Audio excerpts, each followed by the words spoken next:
Непадам кеп бар. Маалымат кимдин колунда болсо, мамлекет ошонун колунда деген.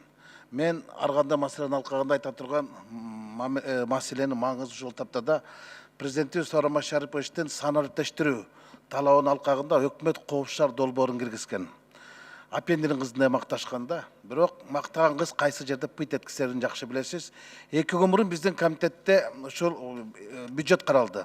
Мына ошондо финансы министринин орун басары айтты, быйылкы жылы коопшар долбоорунан түшө турган акчанын көлөмү 1 миллиард 200 миллион болсо, 9 айдын алкагында 300 миллион түштү деди. Бул долбоордун каражат жагынан капыт болгонун билгизет. Эми саясат жагын айта турган болсок, Жеңиш Разаковдун маалыматына караганда, коопшар долбоор ишке киргенден кийин жол кырсыктары 3542-ге көбөйгөн, демек 15%-га көбөйгөн. Демек бул биринчи этабы банкрот болсо, эми экинчи этабы жөнүндө эки сөз айтайын да. Экинчи этабы болгон тендер теңирден тескери кетти. Ошондой маалыматтар менде бар. Мен УКМКга дагы башкы прокуратурага кайрылдым. Эмне үчүн УКМК унчукпай отурат, башкы прокуратура баштап отурат, мен таң калып отурам. Экинчи тендердин талабы боюнча биздин Кыргыз Телеком да катышкан.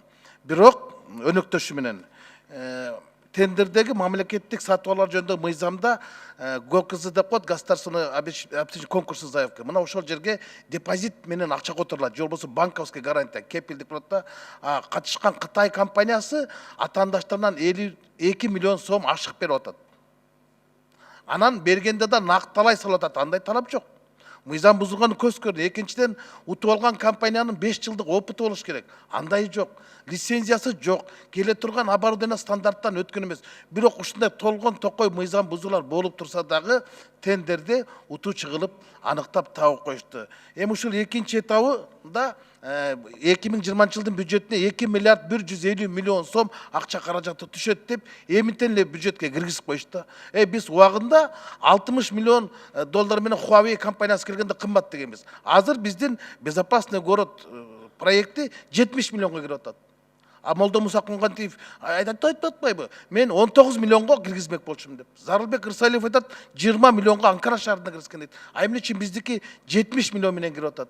Эч ким унчукпай атат. Эң негизги маселе бул коопсуздук. Президентибиз айтпады, адамдардын жеке маалыматы сакталыш керек деди. Биздин адамдардын жеке маалыматы, унаалардын жеке маалыматынын бардыгы Кытай компаниясына кетип калат атпайбы? Адамдардын жеке маалыматы Кыргыз Телекомдо болуш керек да, Кытай телефонда болбош керек да. Мына коопсуздук жагынан караганда ушул биздин маалыматтардын бардыгы кетип калат деген коркунуч бар. Андыктан Дастан Артысбекович, мен сизден суранам, протоколдук тапшырма бериңиз, профилдик комитетте жумушчу топ түзүп, ушуну карап чыгайык. Коопшар долбоорун биринчи, экинчи этаптарын. Рахмат.